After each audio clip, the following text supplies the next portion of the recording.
Pixar Animation Studios is an absolute staple of most of our childhoods. You have likely seen or at least heard of one of their movies. They display some really magical scenes like an aspiring rat that wants to be a chef, a kid who wants to become a musician but realizes his family is more important, and even sentient robots learning to love. On rewatch, WALL-E is just such a good movie. Like, look how cute this is. However, what you don't often think about, unless you're an absolute psychopath, is how many deaths occur in all these movies. Sure, there are some brutal scenes like Hopper getting eaten alive, Syndrome getting sucked into an engine turbine, and the heartbreaking scene in the beginning of Up when Ellie dies. These movies are good at killing, but just how good? This question first originated when I was watching Film Theory's video on how many Disney deaths there were. The amount ended up being over 340,000. Go check out his 3-part series if you somehow haven't. But one thing he said in that video got me thinking. Let me know if you want to do something similar for Pixar movies, DreamWorks movies, I don't know. I'm game for anything. Huh, Pixar movie death count? Well, that would sure be interesting. Except there's one problem. He hasn't made that video yet. Now, this is a bit different than the other videos I've made in the past, mostly gaming videos, but this question really rocked my head and I couldn't be left not knowing the answer. And to spare all of you guys from doing the same, I present to you how many deaths are in Pixar.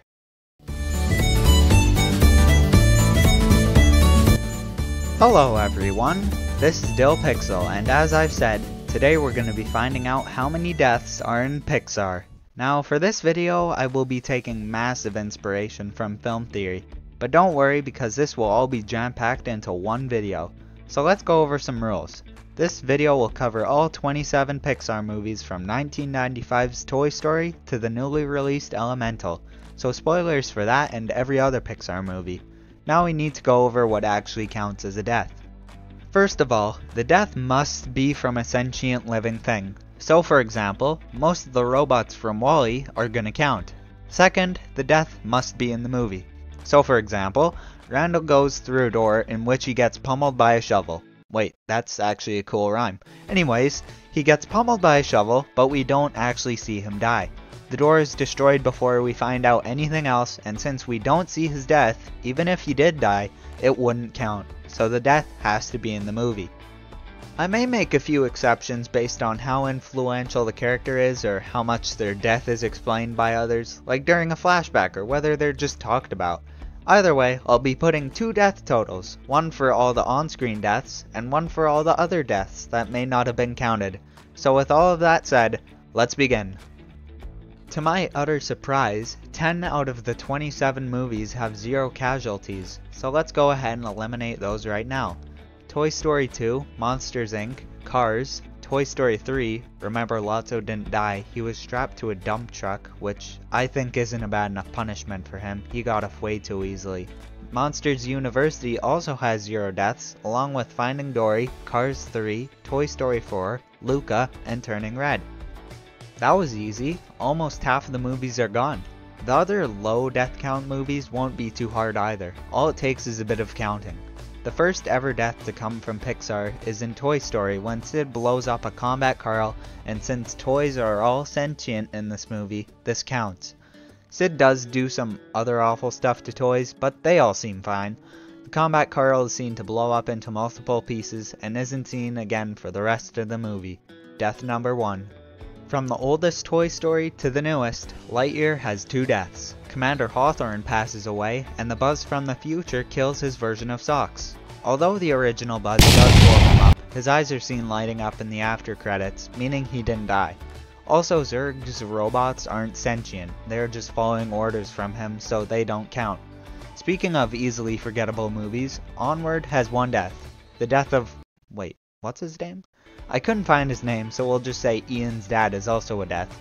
From brotherly love to robot love, WALL-E has 2 deaths. Otto gets relieved of duty, and GO-4, or Gopher, dies when he gets kicked out of the bridge and falls to the pool deck below.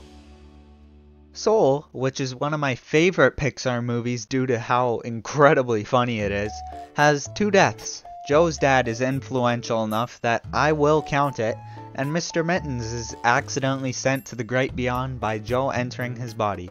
Also, even though we are witnessing thousands of people enter the great beyond, they aren't connected to the movie as much and they won't count. Up has 2 deaths. Charles Muntz falls to his death, and the heartbreaking scene at the beginning of Ellie dying. Elemental has 1 death, the death of Ember's grandmother, and just like that, we've eliminated another 7 movies. With 17 out of the 27 movies out of the way, the death count is currently 11. The rest of the movies will be a little harder to rank in terms of deaths because of what won't count as a death, but I really wanted to try and make this as accurate as possible, so let's get to it. Coco was a bit tricky because there are 2 kinds of death in this world, dying normally and the final death, so I will count both of them. We have 4 deaths in total. Ernesto gets crushed by a giant bell, Chichiran, as he is referred to in the movie, dies the final death, Hector is poisoned by Ernesto, and Coco dies in the end. Ernesto gets crushed by a bell again in the climax, but since the only way to really die in this world is being forgotten, the bell probably won't kill him. He's probably just going to be trapped in there until he's either forgotten or someone lets him out.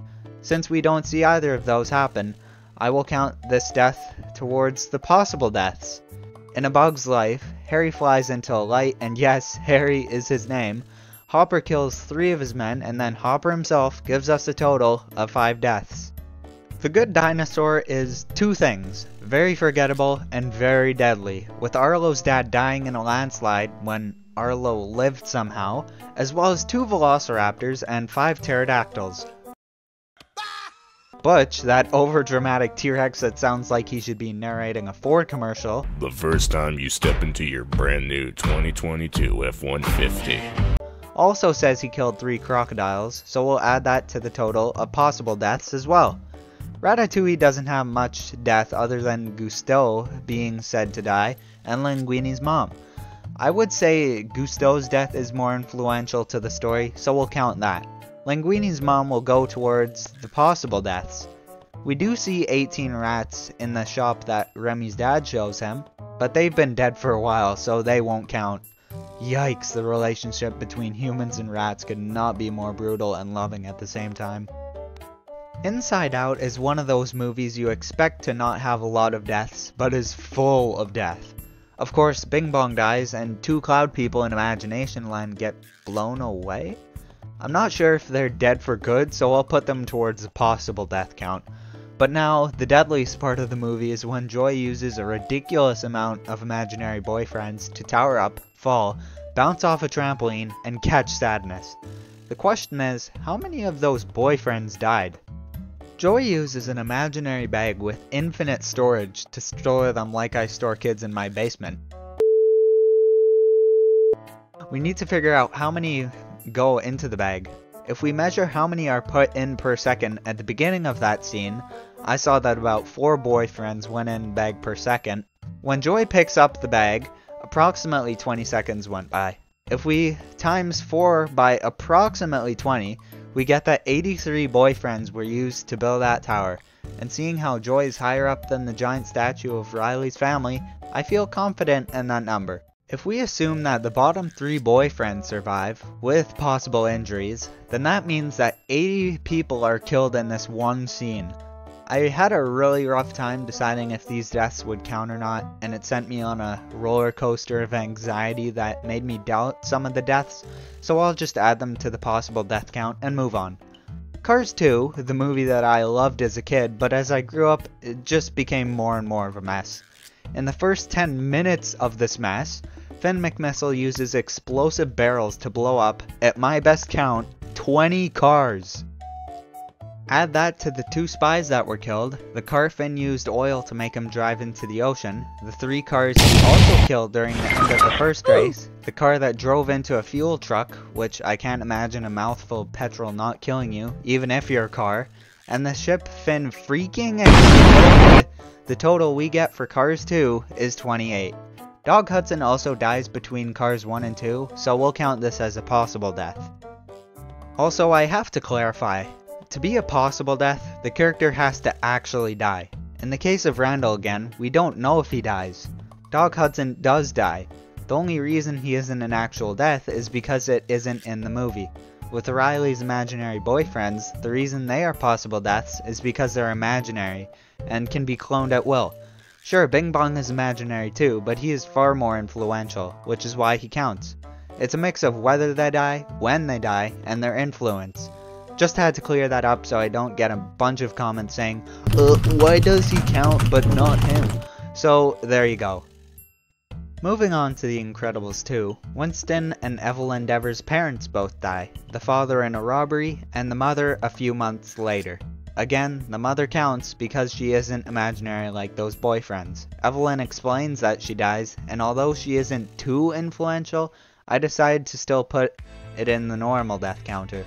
But then we have the scene where the Everjust gets back to shore and Frozone blasts a mountain of snow to stop the ship from causing major damage. Now, I know what you're thinking, but wouldn't they have evacuated that area of the city? And yes, I thought that too, but you can clearly see people in that scene. In fact, it actually looks quite busy. So, how many people died here? Well, this is actually impossible to figure out, but we can estimate. First, let's figure out the length of the Everjust. The clear shot we get of it in the whole movie is pretty much exactly 50 minutes in. And better yet, we have cars next to it. I couldn't get the exact length of all those tiny cars, but the average length of a car is around the same as an Audi A4, or around 4.5 meters. If we look at the cars at the right as a benchmark to measure the ship, we see that the length of the Everjust is 224 meters long. That is incredibly impressive, no pun intended, considering the largest hydrofoil ever built is only 67 meters. That's over 3 times longer. Heck, that's only 45 meters shorter than the Titanic, but it's a hydrofoil. Now, we have to estimate how many people would be on 224 meters of road in a busy metropolitan city. We can again use a scene from the movie to calculate this. When the ship gets to shore, we get a scene of just how many people there are. I counted the number of people from the camera to the entire road before the closest streetlight, and I got 21 people. I'm gonna estimate that the streetlight was about 15 meters away based on the height of the people standing near it. If we say less people are near the boat, then I'll take a more conservative number of 12 people. So let's do the math. 12 people and 15 meters of road. If we divide 224 by 15, we get 14.93 blah blah blah. And if we times that by 12, we get a total of 179 people. Which is how many people we have the potential to lose in this one scene. Notice how I say potential. If we assume people have common sense and got far enough away in time, maybe no one died. I will be adding this to the possible death total as a result. From the second Incredibles to the first, we deal with one of the most brutal movies in all of Pixar. This movie will be a bit tricky because we don't know if they're actually knocked out or just flat out dead. So I will do my best. 5 superheroes were killed by their capes. Thunderhead's cape snagged a missile, Stratogale's cape caught in a jet turbine, Metaman's cape caught in an elevator shaft, Dynaguy's cape snagged during takeoff, and Splashdown's cape got caught in a vortex. Syndrome is quite the sociopath because he kills 18 superheroes with all his Omnidroid models, as we saw in one of the most brutal scenes in all of Pixar. Their deaths obviously affected Mr. Incredible during that scene, so we're gonna count them. Mr. Incredible kills 3 guards while infiltrating Syndrome's base. He throws one into the ocean, he throws one of those spherical rail vehicles at 2 people. One is seen moving but the other is not, so we're gonna assume he's dead. And he headshots a guard with a coconut. Elastigirl also kills someone while she sneaks in. She kicks a guard in the head and causes his shots to ricochet off the wall, hit him and the control panel. All other guards are likely just knocked out. 6 more guards die while chasing Dash, and Violet joins him to kill another 2. Bob and Helen also join in to knock out 2 guards and kill another 2. Oh, we're not done yet. If we assume it takes 2 people to operate a tank, 1 to drive and 1 to fire, and it takes 3 people to fly a helicopter, 2 to fly and 1 to fire, I couldn't find any numbers on how many people it takes to operate a military helicopter, so we'll just have to go with those numbers. I'm definitely on government watch lists now. Anyways, 1 helicopter and 3 tanks are destroyed for 9 more people, and then Syndrome himself, we get an impressive total of 47 deaths. 25 movies down, and our death total is 107, and a possible death total of 371. With 2 movies to go, Finding Nemo and Brave. We have Collapsing Kingdoms and Fatal Families. Yes, I know, Fatal Families doesn't really work, but I had to come up with another good word that started with F, so just go with it. Let's begin with Brave. The most notable death in the movie is Mordu getting crushed by an ancient stone pillar. All other deaths are quite tricky. At the beginning of the movie, Mordu is attacking, and we see Fergus along with 4 other guards fight him. We know Fergus lost his leg during that fight, but the odds of the other 4 men living is quite low, so I will put them as possible deaths. But now, we have the collapse of an entire kingdom because of Mordu. Even though it doesn't take place in the movie, there are still multiple flashbacks of Mordu wreaking havoc at the same kingdom, so I will put it towards possible deaths. But just how many people died? The Pixar short The Legend of Mordu goes into far more depth. Depth? The Legend of Mordu goes into far more depth about Mordu's past, but in a nutshell, a king, in his dying moments, requests that all 4 of his sons lead the kingdom to a brighter future. Mordu, the eldest son, isn't all that happy and wants the kingdom for himself. This then leads to a full-on war between the 4 sons. Mordu gets a spell that turns him into a bear, and then he kills his 3 brothers, destroys the entire kingdom, and kills everyone, except for some people that fled. It's a bit tricky to know how many people there are, so I'll assume that the 4 brothers' kingdom is about the same size as Fergus's kingdom, 4 clans in each kingdom. In a frame during the Suitor Games, we get a clear shot of how many people there might be. In this one frame, I counted just under 200, but since this shot isn't going to have every single person in the kingdom, I decided to estimate the number of people in this kingdom to be a generous 400, 100 per clan. Since some people flee, I'll assume 25% of the kingdom flees and the other 75% die. This means as many as 300 people could have died during Mordu's rampage. Brave's total is quite low at 1 death, but the possible deaths make up for it. The 4 guards, the 3 brothers, and the entire kingdom, we get a total of 308. This brings our death total to 108, but the possible death total to an impressive 677. Also, I had to mention while researching about Scottish kingdoms, there's a castle called Angus Castle, which is the same name as Merida's horse. Coincidence? I think not! This little rat is guilty! And now, we get to our final movie, Finding Nemo. We are introduced to Marlin, his wife Coral, and their crazy amount of kids. Within the first few moments of the movie, before even the opening title, we get a horrific scene of a barracuda making a meal out of Coral and her kids. Although Marlin is knocked out, so we don't get to see it because it's a kids movie, anywho, in what is arguably the most tragic and dark scene in all of Pixar, Marlin regains consciousness to see his wife gone and only 1 egg remaining. We have 2 ways to see how many eggs there were, by counting or by what characters say. We can see Coral saying, "There's over 400 eggs. Odds are one of them is bound to like you." Over 400! Wow, that sure seems like a lot, but when I counted the number of eggs from the widest angle we see them from, I only counted 343 eggs. Since I trust my counting more than Coral's counting, I'm gonna say that 342 eggs are eaten. We have to subtract 1 because that 1 is Nemo. In the end credits of the movie, we also see Lenny, the tiny fish, eat an anglerfish. Even though this is likely a joke, I'm still gonna count it. Several hundred more fish are saved at the end of the movie, but Chum the shark eats his friend. It's not on screen, but it likely happens in the duration of the movie, so I will count it as a possible death. I will also count Chuckles. The goldfish Darla shakes to death as a possible death for the same reason. Oh boy, we are almost done. If we are to assume that Coral really did have over 400 kids, we will subtract the amount I counted from that and add that to the possible death counter. So, the final death count for Finding Nemo is a crazy 343 deaths, with a possible death total of 402. Now, with all of that said, and with all 27 Pixar movies done, we can add up all the totals from every single movie to get the most accurate death count of Pixar I can provide.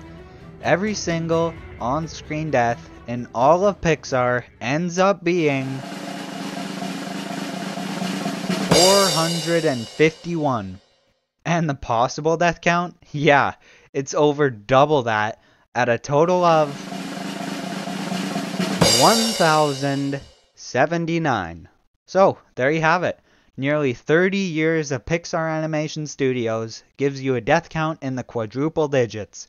Now, it's not Disney when it comes to killing, but it might get there one day. I hope you guys enjoyed this video. It is probably the video I have spent the most time on out of all the videos I have ever made up to this point, and probably will be for a very long time. I had to rewatch so many parts of so many movies to calculate the final number. Then the script took me another few days to type out, and don't even get me started on how long it took to edit. I just can't explain to you how hard it was to make. Like, I'm going off script right now as we speak. If you guys like this video, perhaps I could do another video similar to this. Or if you guys just want my usual videos, then let me know. I'm open to suggestions. Make sure to like and subscribe with the notifications on so you don't miss any of my videos, and comment down below what videos you want me to make next. Or just comment your opinions, or correct me if I made any mistakes in the death count. Also, make sure to join my Discord server. I will link that in the description, as well as MatPat's Disney Death video, and some of my other playlists. I hope you guys enjoyed today's video, and I will see you in the next one. Goodbye!